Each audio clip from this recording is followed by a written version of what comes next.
There is no resurrection until you walk by the pain of Calvary and catch a glimpse in the sunlight of the lynching tree. Crosses and lynching, lynching and crosses, crosses, lynching, lynching crosses. Threads of the same torture shaped by empires in love with eagles and arrows, myths of superiority and fearful of bodies kissed by nature's sun.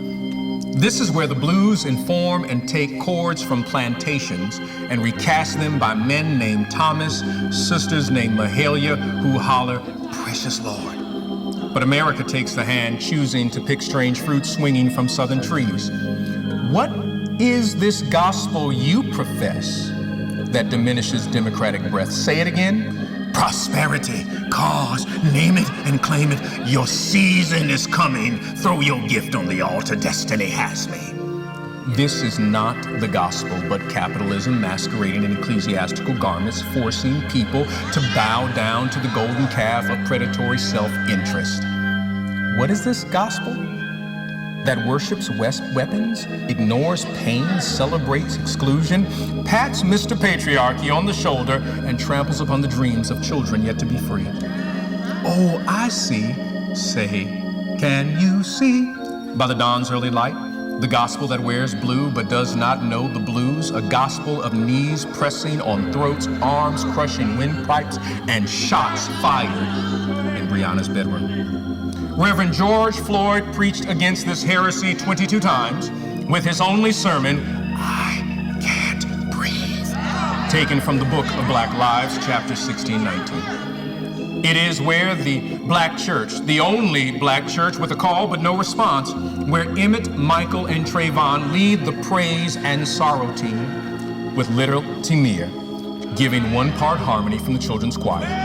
What gospel is this? God has never ordained of racial myths, dreams of superiority, where a melanated savior is decolorized in order to colonize, a church with no compassion, a ministry with no fire, preaching with no justice, a choir with no power, and people with no direction. America's gospel is not preached by a dark-skinned Palestinian Jew or taught by black prophets named Moses nor Mary.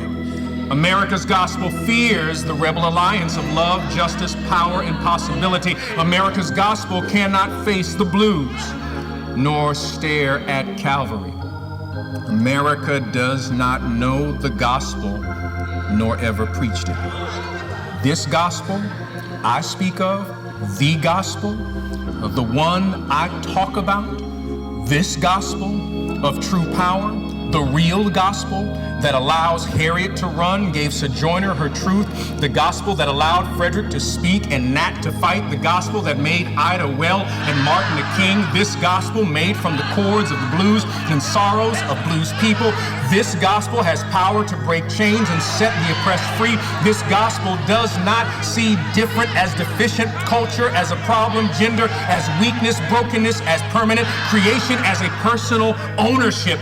This gospel, this blue note gospel, will face tragedy and will not fall into despair. This gospel, this good news, still believes in dreams unfulfilled, strength to be revealed, hopes to be born. This gospel,